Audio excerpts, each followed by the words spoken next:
Hey there, welcome back to the College Basketball Bracket Science YouTube channel and podcast network. I'm your host, Brandon Jadich, and we are continuing our preview series throughout the summer. We have talked about all five of the power conferences. We started with the ACC, went to the Big 12, Big East, Big 10, and SEC. Today, we're going to be talking a lot more mid-major and low-major ball.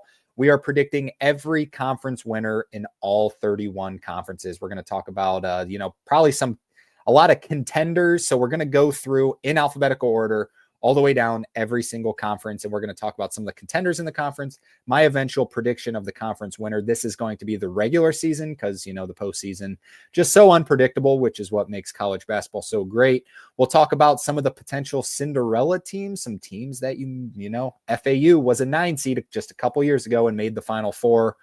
Maybe some mid-major at-large caliber teams as well. So we will definitely be talking about Gonzaga, San Diego State, St. Mary's, the Daytons, Memphises. We're going to talk about all of these schools in this podcast. Now, I'm not going to talk about betting because next week is going to be our betting preview show for, I know Caesar Sportsbook released a lot of odds for each of these conferences. So we're going to dive into that. So that's a good reason to be sure to subscribe to the channel, whether that's on YouTube or on Apple Podcasts or Spotify. Be sure to like the show. That really helps us out. Follow us on Instagram and TikTok at Bracket Science with 2 S's.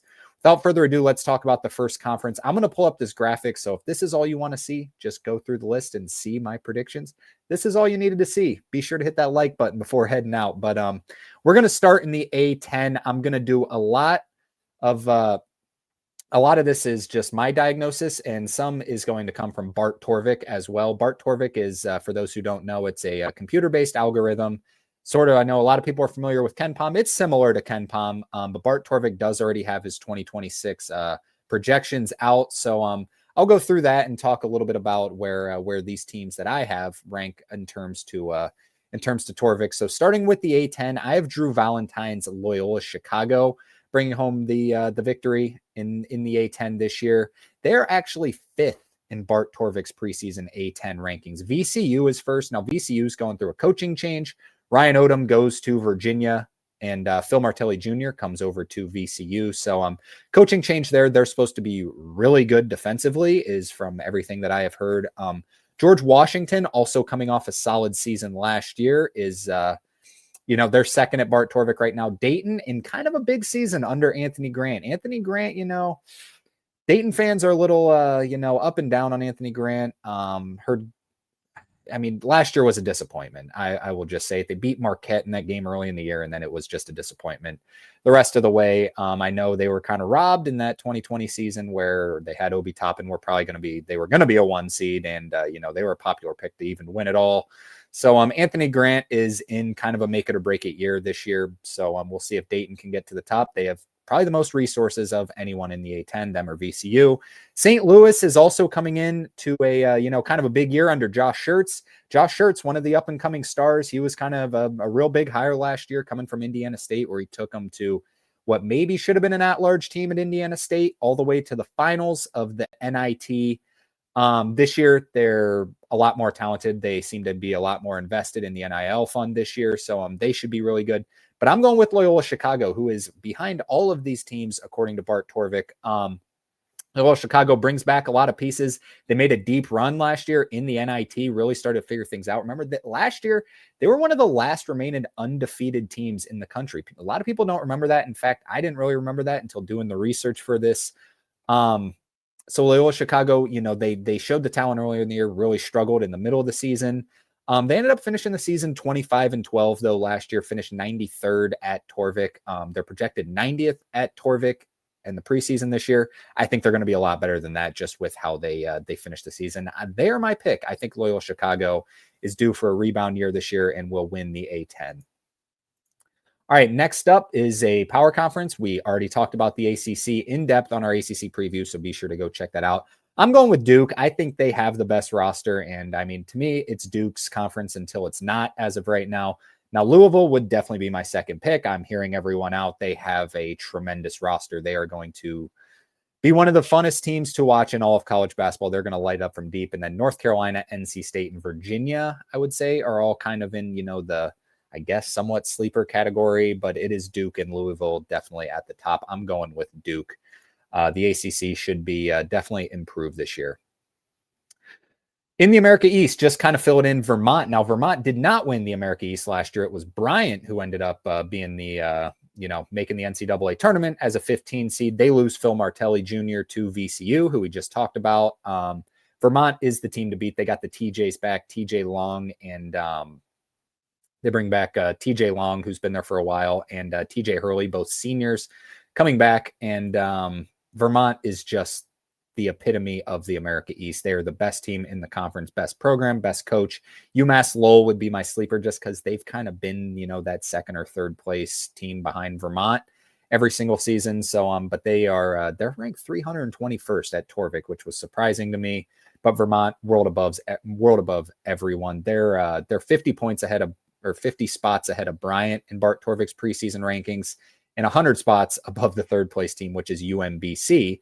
Ryan Odom, who was there years ago, they're in third place. So it's Vermont's conference with the TJs coming back. I think they'll probably be minus odds once we go over that, in our betting preview next week.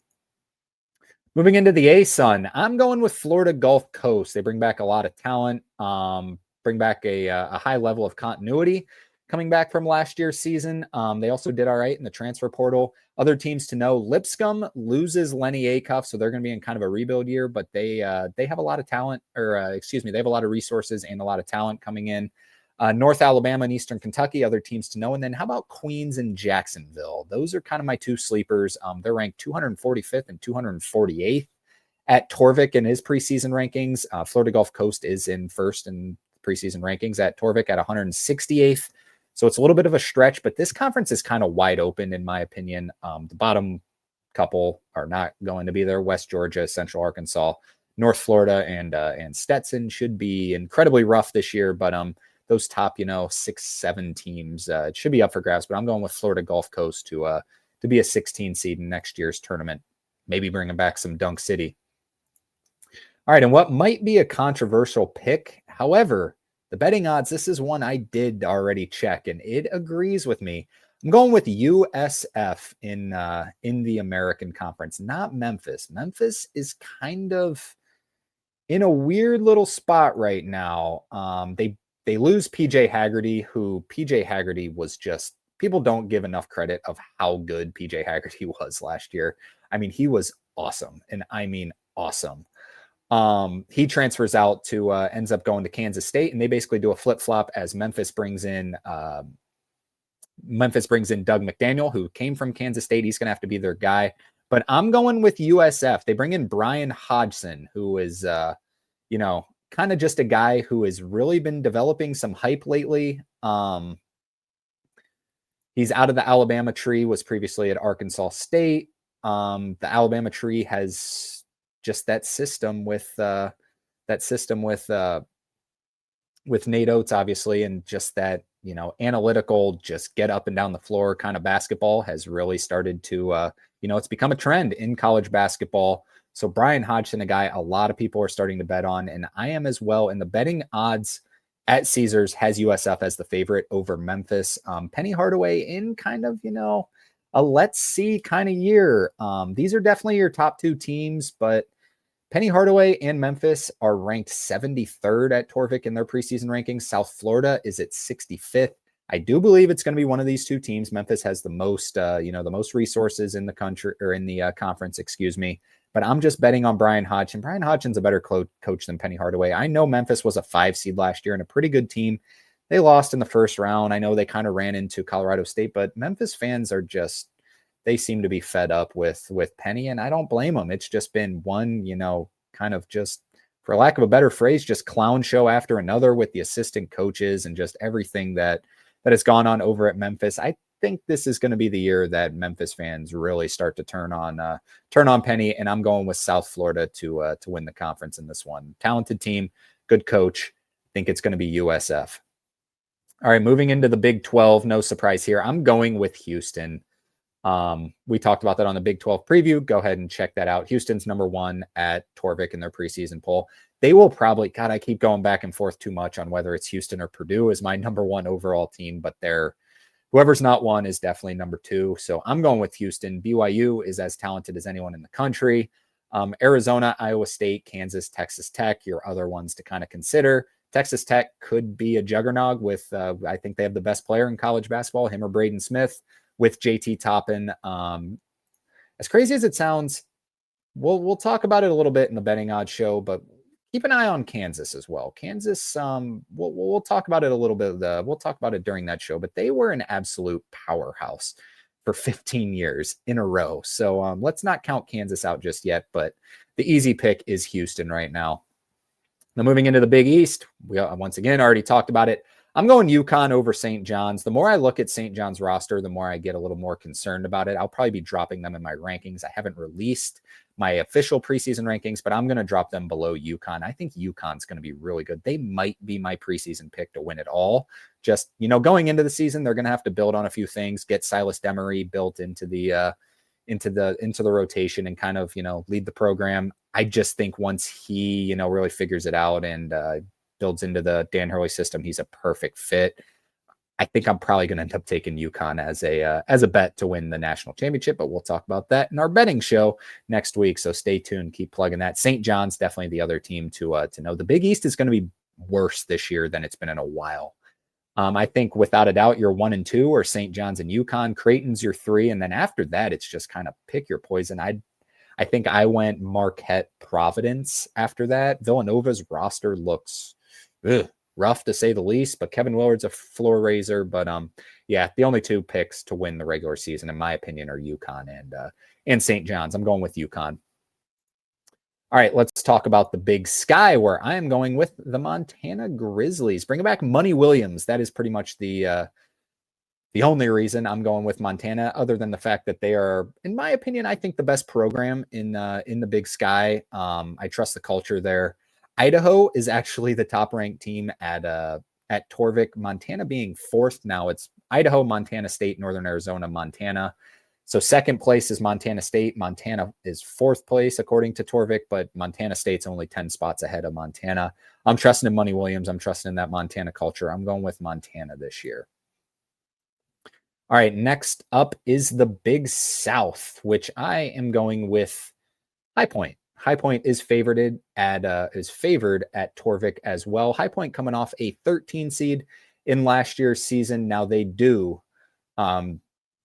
are going through a coaching change, and they have lost a lot of pieces, a lot of transfers, just from a team that was a highly picked team to upset even a 4 seed in March Madness. But they move on. Alan Huss decides to go take the assistant job at Creighton, being the head coach in waiting for when Greg McDermott retires. But they turn it over to Flynn Clayman, which was a 100% right move. Just internal hire. Huss is going to be a Power 5 coach in the next couple of years. Flynn Clayman going to be the first person under that coaching tree. I think he continues the absolute juggernaut that High Point has built there. They have the most resources in the Big South. The last 2 years under Alan Huss went 27-9, 13-3 in the conference, then 29-6, 14-2 in the conference. I think that Flynn Clayman is going to uphold this standard just with the resources they have there. They did a tremendous job in the transfer portal. I'm going with High Point to win the Big South yet again. Other teams to know, Radford should be much improved this year. Winthrop's still right there, but I think it's High Point then Radford, in my opinion. All right, next up, the Big Ten. We mentioned them already. Whether they'll be my number 1 or number 2 team, I'm going with Purdue. Now, Purdue is actually picked 2nd at Torvik to win the Big Ten. Michigan, the pick at Bart Torvik, kind of surprising there. But Purdue, I think they're going to have the best offense in the country. Houston's going to have the best defense in the country. I think Purdue is, they're going to be no worse than top 5 offensively. The other pick let's talk about their roster just briefly. Bringing back, 2 All-Americans, Braden Smith, Trey Kaufman-Wren, who is honorable mention All-American. They bring back Fletcher Lawyer. They are absolutely loaded. They bring in transfer Oscar Clough. Continuity, transfers. They're going to be a really good team. I'm going with Purdue. Michigan, Illinois, UCLA, probably the other three popular choices right behind them. Some people might say Michigan State. I think Michigan State's roster is just so incredibly boring this year, quite frankly. I don't know where their scoring is going to come from at all.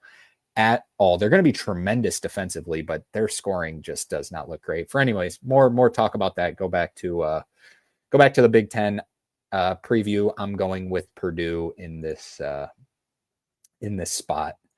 All right, let's talk about the Big West, who was ran by UC San Diego last year, having an absolutely tremendous year. UC San Diego made a 12 seed, got a 12 seed, almost beat Michigan. It was super close. Didn't end up pulling it off. But people forget how good UC Irvine was last year. UC Irvine went 17-3 in the Big West last year, only to be topped by UC San Diego. But I'm going with Irvine this upcoming season. Just with Eric Olin moving on from UC San Diego, UC Irvine has been the most consistently best program in the Big West, with Eric Olin, as mentioned, moving from UC San Diego to New Mexico. Russ Turner is in a spot to be the heavy favorite. They made it all the way to the NIT championship game last year. They went 32-7, 17-3, as mentioned. Russ Turner, I don't know why he's still at UC Irvine. He has been an absolute juggernaut in the Big West. He's the best coach. I think they got the best program still. I am going with UC Irvine to win the Big West. They're not a surprising pick at all. The other team to know, UC Santa Barbara. They bring in a couple power conference guys. They bring in Aiden Mahaney from UConn last year, who played significant minutes. They bring in Miro Little. They also have Jason Fontenette. Could be a pretty good roster there, but I trust UC Irvine's culture just a little bit more there. So UC Irvine, the obvious pick. Now, a lot of these picks are just kind of, fill in the spot where they are the obvious favorite. In the CAA, it is definitely Charleston under Chris Mack. They have by far the most talented roster. They have the most resources. They bring in a lot, and I mean a lot of power conference guys. They bring in Connor Hickman. They got Colby Dugan. This team could be an absolute juggernaut. Could be a 12 seed and a popular 12 seed under Chris Mack. Can he get the job done? Will Chris Mack stay there if he wins big this year? We'll see. There's going to be a lot of vacant jobs next year, it's looking like. So we'll see. But should be Charleston's conference to lose this upcoming season. In Conference USA, same thing goes for Liberty. It is their conference to lose. They have one of the best cultures in all of college basketball there. They bring back quite a few pieces, did a good job in the transfer portal as well. If it's not Liberty, Kennesaw State has put together a decent little roster. Sam Houston State is also kind of my huge sleeper. Now, Liberty is ranked 81st in Torvik's preseason ranking. Sam Houston State is ranked 249th, which is second to last in CUSA. I think that's too low. I kind of weirdly like the Sam Houston State roster, but if this just kind of blows up in my face, just know they are ranked second to last. But it is Liberty's conference to lose. They got the best culture, best coach, best team coming into this upcoming season. All right, next up is the Horizon League. The Horizon League is completely up for grabs. I'm going with Youngstown State. Robert Morris won last year, and Robert Morris is the preseason favorite. I'm going with Youngstown State in what will be the second year, I believe. Was that 2 years ago? Yeah, last year was Calhoun's first year, I believe. So this will be the second year under Coach Ethan Faulkner. Last year they had a pretty good season, going 13-7 in the Horizon in year one under Faulkner. Last year they finished 205th at Torvik. This year they're projected 206th. I think they're just going to continue to get better, and that's why I'm picking them to win the Horizon this year. Robert Morris, the other team to know, Greg Campy still at Oakland, Cleveland State, Wright State, Milwaukee. This one is up for grabs. Green Bay, if you trust Doug Gottlieb, they're predicted 200 or their preseason 254th at Torvik. Bet what they will finish worse than 300th. That Doug Gottlieb thing. This is just, it already blew up in their face, and it's going to blow up in their face even more. So do not bet Green Bay, even though they're projected to come in, 7th out of 11 teams in the league. Yeah, that's hysterical. They will be bottom two, no doubt. Youngstown State, my pick to win the Horizon League. Next up is the Ivy League, and no surprise here, it is Yale.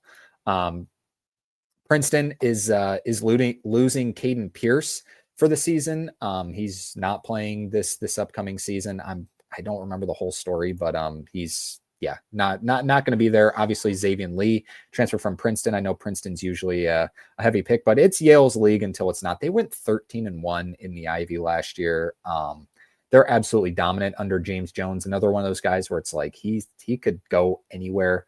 They have made the NCAA tournament in 5 out of the last 6 years. I expect them to do the same this year. They have finished in the top 100 at Torvik in 5 of the past 6 years. Just an unbelievable rise that James Jones has had there. He's been there forever, and he is just tremendous. I expect them to continue the streak. He knows what he's doing in those Ivy League schools.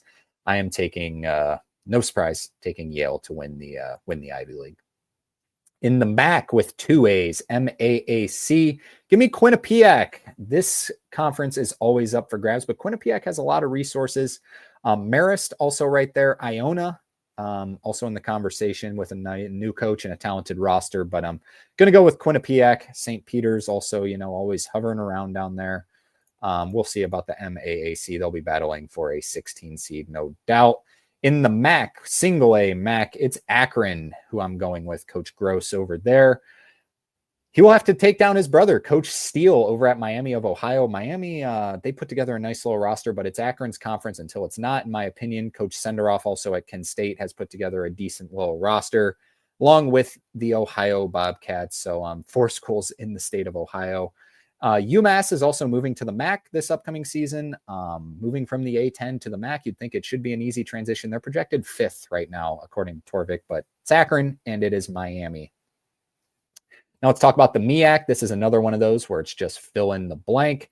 Fill in the school that is the best conference, that is the best content, or best coach, and best just overall, just, state of the program. Norfolk is by far the best program in the MEAC.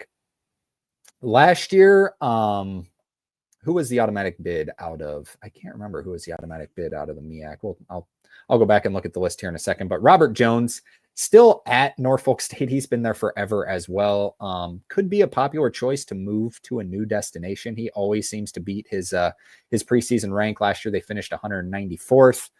I expect Norfolk State to be back on top of the MEAC. Who was it last year? I can't remember who even made it. Was it Howard, South Carolina State? I can't even remember this. No disrespect to the MEAC, but this is the most boring conference in college basketball. I really think this one is the worst. All right, let's move on to the MVC. No disrespect. Sorry, MEAC fans. This is just one that, if there's a Norfolk State game on ESPN Plus, I will tune in because I like Norfolk State, but anything else, oh my goodness, it's just rough. All right, let's talk about the Missouri Valley. Illinois State is the favorite coming in because they returned 2 all MVC players from last year. How do you do that in the Missouri Valley anymore? 99% of the time, both of those guys transfer out when you're a first team all MVC, a highly thought of league. They both come back to Illinois State. They have a loaded roster. They're the favorite coming in. Northern Iowa also should, be much improved from last year. Bradley has been really good the past couple of years. Belmont's right there. Drake going through a coaching change. We saw how that went last year. They were awesome. So we'll see what they can do again. But it's Illinois State's conference.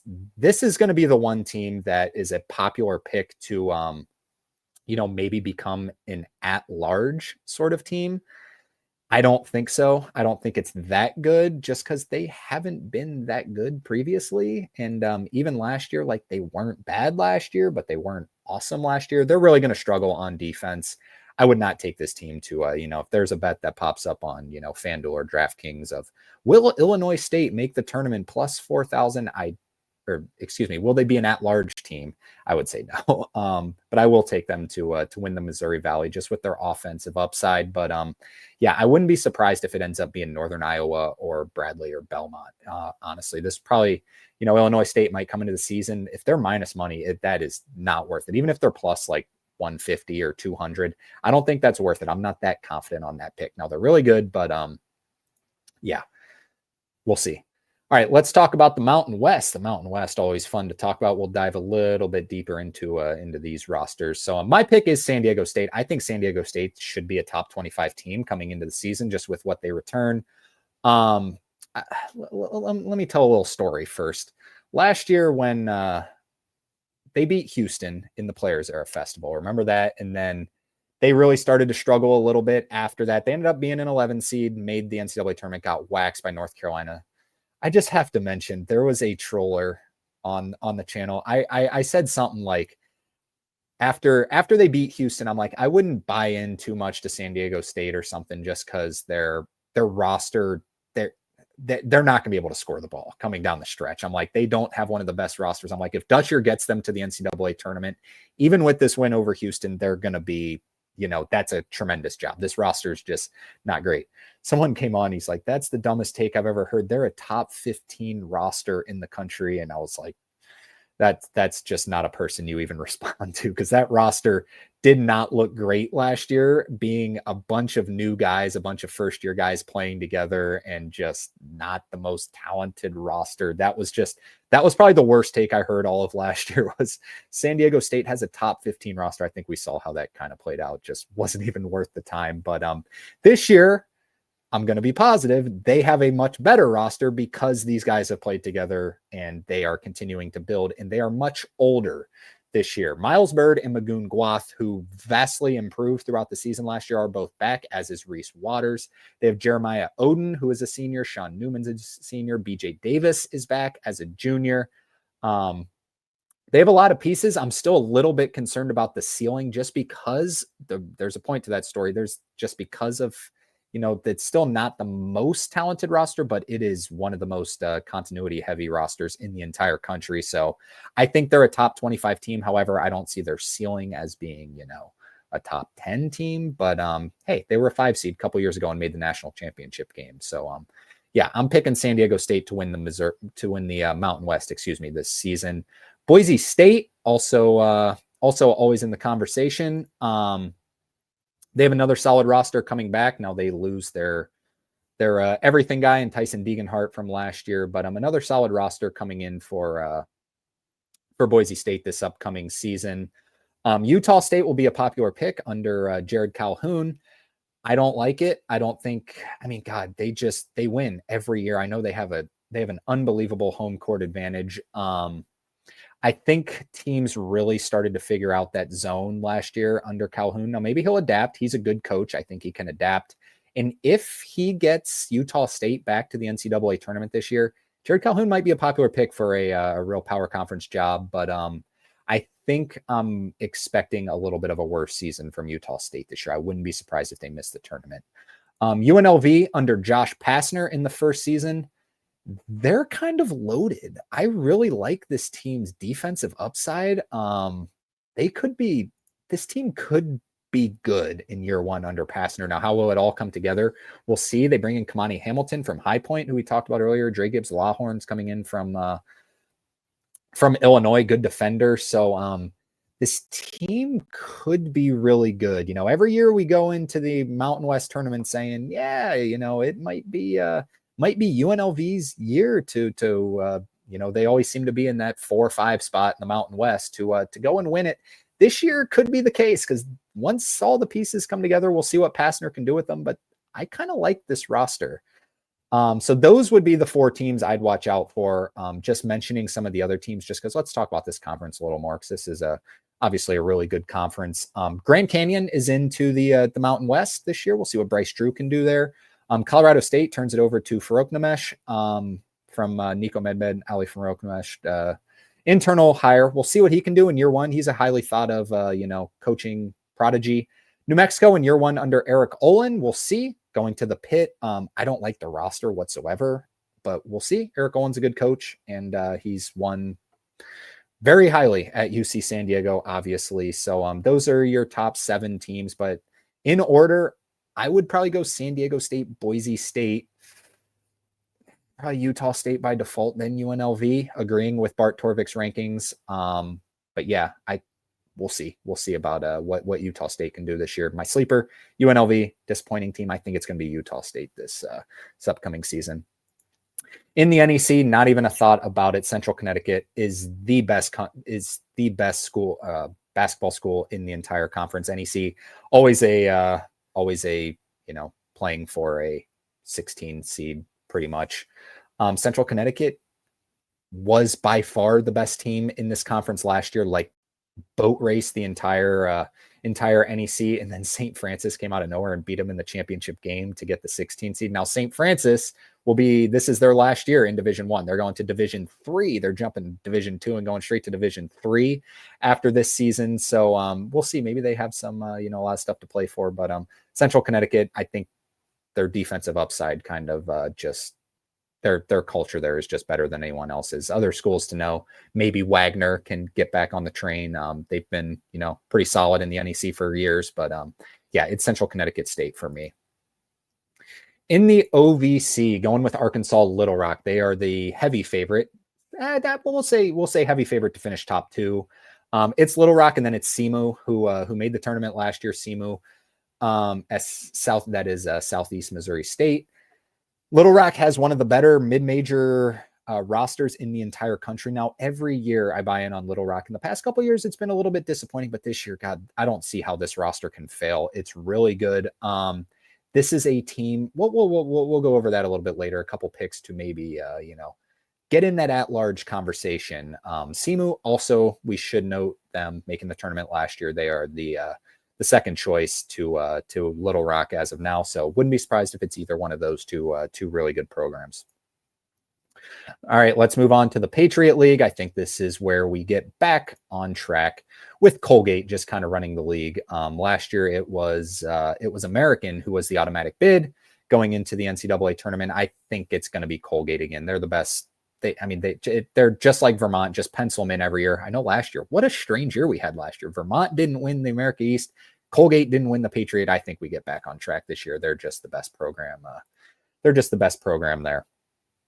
All right, let's move into the Sun Belt, where I am going with James Madison. James Madison. Last year it was with Troy, who was the automatic qualifier into the NCAA tournament.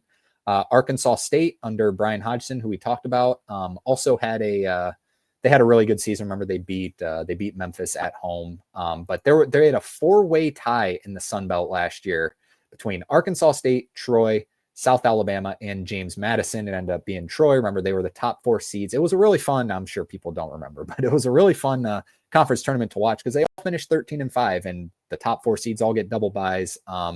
This will be year 2 under Preston Spradlin. He got off to a good start last year. They have one of the most resources in all of mid-major basketball. I like the roster that they have coming in this year. They got some power conference guys that have some experience. They're projected second at Torvik, but yeah, I'm going to go with James Madison and probably Arkansas State to finish second, with obviously Brian Hodgson leaving them. But South Alabama should be right there, as should Troy. They're the top 4 programs last year. I expect them to probably be the top 4 programs again this year. I know Old Dominion's getting some hype, but I don't know about that one. All right, let's talk about the SoCon. Let's talk about Chattanooga, who won the NIT last season. How about that? Now, they have a ton of roster turnover this upcoming year, but they have a pretty good roster coming back. They have they brought in some good pieces from the transfer portal. Pretty experienced team as well. They brought back a few pieces, but yeah, I like this Chattanooga roster a lot. A lot of people will talk about Furman. Yeah, I see it out. Their offense should be really good, but I see it a little bit more with Chattanooga. I'm gonna go with Chattanooga to win the SoCon, coming off some high vibes of winning the NIT last year. All right, in the SEC, I'm going with Kentucky. This is going to be controversial, and I know people are going to come after this one. Florida is your preseason favorite. This is going to end up being one of my betting ones because Florida is going to be the heavy choice. Florida's roster, don't get me wrong, it's really good, but I'm a little skeptical on how these 3 big men are going to play together with Hauk, Condon, and Chinyelu. They also have Micah Hanlockton and Xavier Lee. I'm a little hesitant on Xavier Lee. I think Boogie Flan's going to be really good, transferring from Arkansas. I'm a little bit hesitant on Xavier Lee being able to transfer up a little bit. That with the 3 big men, they have the culture and the continuity, and it is the best front court in the country. Don't get me wrong with with those 4 big guys, but I just see a little bit more upside with this Kentucky team. This is going to be probably my hottest take going into the preseason. I think the SEC is going to finish 1 Kentucky, 2 Tennessee, 3 Florida. Some people aren't going to like that. I got a comment on the last one that some people are thinking Nate Ament is going to be really overrated for Tennessee, but that's kind of what I said about Chaz Lanier last year. That's what a lot of people said about Chaz Lanier. He was really good. I'm going with Kentucky to win the SEC. We're going to talk about this more in the betting preview. So Florida fans, don't hate me. I still think you're going to be really good. I think you're going to be a top 3 seed. I think Kentucky could end up being the best team, one of the top 3 best teams in the country next year. We'll see if Pope can do it. I'm a little bit concerned about, Florida shooting, I will say, as well as mentioned with Xavier Lee. Will A.J. Brown be able to make the huge step up from Ohio? We will see, but I'm going with the Kentucky Wildcats. A little bit of a hot take there. All right, in the SWAC, there's basically just 2 schools to talk about. I will say 3 schools. I'm going with Jackson State. Jackson State returns. The SWAC is on the up, by the way. The SWAC has been, it's kind of a fun conference. I'm not a fan of the NEC or MEAC, as I think a lot of people aren't, or the MAAC. The SWAC is kind of in that conversation, but they're really starting to invest a little bit with some coaches. They have some good teams this year. I'm going with Jackson State, really talented roster. Bethune-Cookman is also loaded. Those are my 2 schools who I think are loaded. Southern has kind of, probably been the most consistent basketball school in this entire conference. So those are your 3 schools. I'm going with Jackson State to win the SWAC, though, and with Bethune-Cookman right behind them, Southern right behind them. That's going to be a fun little trio to watch. I'm excited for the SWAC. Could this be the season where the SWAC gets a non-play-in game in the NCAA tournament? Ooh, that would be some fun stuff. We'll see. Into the Southland, this is also just kind of a fill it in as well. It's McNeese. They have the most talent. They have the most resources. What Will Wade built there was incredible. That's also a credit to their upper management as well. They're the best basketball school in this conference. Stephen F. Austin is coming back to the Southland. So they'll probably finish second, but it is McNeese. McNeese should run away with the Southland yet again this year. Moving into the Summit, I'm going with St. Thomas. This is St. Thomas's first year of eligibility. They are favored. Why do I keep saying that? They are favored at Summit They're favored in the Summit Conference at Bart Torvik. Omaha right behind them, who, great story last year, was a 15 seed. South Dakota State, they probably have the most resources in the entire Summit, so they're right there as well. And then this is also another fun conference. Those top 4, probably with North Dakota State also thrown in there as well. South Dakota is right there. This conference is always congested. I think it's going to be St. Thomas's year. They're playing for something. This is their first year of eligibility. I think St. Thomas is going to be a really good basketball team. Now in the WAC, this is usually just a pencil in Grand Canyon the past couple of years. Grand Canyon is now in the Mountain West. So let's talk about Utah Valley, who actually won the regular season last year. In the WAC, I'm going with Utah Valley. Abilene Christian, probably the other team to know. And Cal Baptist, another kind of sleeper team. They're right there as well. The WAC down to 7 teams. It's kind of sad. The WAC is not going to be in existence after next year. Sad stuff to see the WAC, but I'm still a decent little basketball conference. Going with Utah Valley. And finally, where you got there, the best, I believe, I hope I'm not saying anything too stupid. Yeah, who else would it be? I'm trying to look back at the conference winners. Maybe San Diego State. Gonzaga should be the best mid-major, which is just the usual anymore. I really like this Gonzaga team. Now, here's what I will say. I'm going to talk about Gonzaga here for a little while. It kind of reminds me a little bit of Kansas the past couple of years, because Kansas has came in with so much preseason hype, as has Gonzaga. Kansas had Hunter Dickinson, who was kind of the face of their just kind of disappointment. Big lefty, kind of, not the greatest defender, just can really score the ball. Gonzaga has Graham Ike, big lefty. They kind of even run the same. It's kind of just similar. They've been a little disappointing the past couple of years. Last year, they broke their Sweet 16 streak.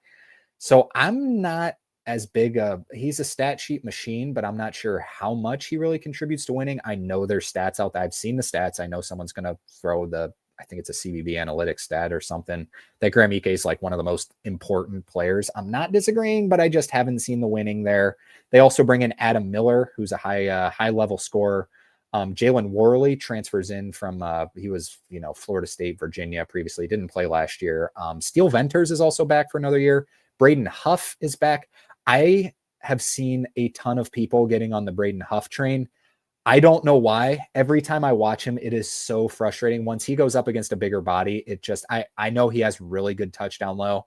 Hey, I was kind of his biggest hater last year. I'm not going to lie. Just that team who ended up being an 8 seed, they were better than an 8 seed, but it was, I don't know. I don't know. They didn't win a lot of games. It was a frustrating team to watch. A lot of people have, I know the 3-man weave, who does tremendous job covering college basketball. They have a ton of ball knowledge. They had Gonzaga as one of their best front courts in the country with Ike and Braden Huff. I don't like it. What have either of them done to win? Neither of them have really won too spectacularly. I know they made the Sweet 16 2 years ago, but I won't get into the whole thing. I think this team could be really good because the individual talent is it could be top 10. Like, I think I will have this team ranked probably top 15 in the start of the season, and their odds to win the national championship. I got them at plus 5,500 on DraftKings. I know this isn't betting. Go bet that. This team has all the pieces. It's just, will it come together? They also have Braden Smith, I should mention. Not Braden Smith from Purdue, Braden Smith from Colgate, who transferred, sat out last year, sat behind Nemhard to just kind of watch and learn. I think he's going to be really good. He's going to be really underrated coming in the season. So they have 7 guys. Also, Tyon Grant Foster, can't remember if I mentioned him, transfer, was formerly at he was at Grand Canyon, was, not 100% sure what I think of him. He's a really good scorer.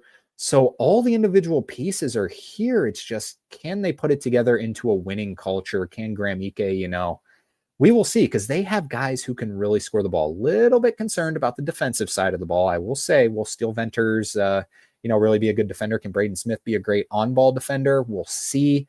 But this team has a ton of talent. This could be, if you were to look up and just like last year when they beat Baylor on opening night and they were I think I ranked them number 1 at one point, which didn't end up aging too well. But if they can end up, winning a couple big non-conference games, as we know they're going to play, just being in the WCC, this team could end up in the top 5 somewhere. As crazy as that sounds, I think this team could be really good. However, I could see them being similar to the past couple years if Ike and Huff just kind of continue to be the same. So we'll see, but I'm really optimistic about this Gonzaga team.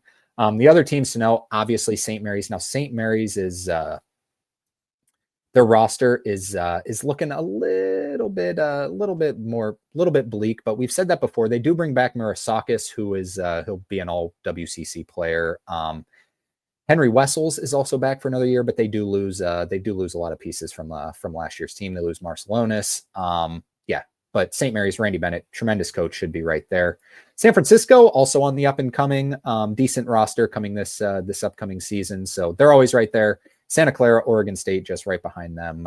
Washington State also. But it's going to be Gonzaga, then St. Mary's, pretty much as it is every single season. I'm very optimistic about Gonzaga, though. All right, so just going back to the main screen, we're just about done. I'm just going to talk about some potential Cinderellas if I had to pick them. Preseason, a Loyola Chicago who could go all the way. Let's bring back up this list. Liberty and Charleston are the 2 that I will probably choose for this. UC Irvine also in that conversation. So just 3 in a row that we talked about. Those would be the 3. It's just kind of going off the brands and off of the, just overall talent that they have. Probably in my preseason bracket prediction will be the 11/12 seeds. So would go with them. Also, James Madison could be the other one that I could see, really making some noise.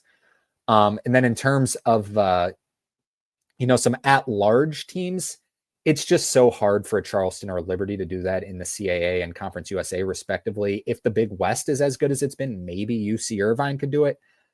Same boat as Charleston Liberty with Little Rock. I mean, they would have to go near undefeated, but hey, FAU did it a couple years ago.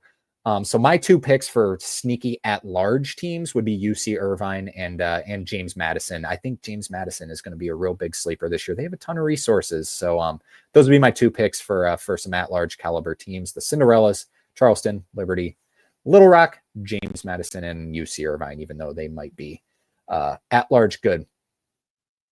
All right, that is going to do it for the show today, talking about all 31 conferences. Got it done in about 45 minutes. Pretty good stuff there.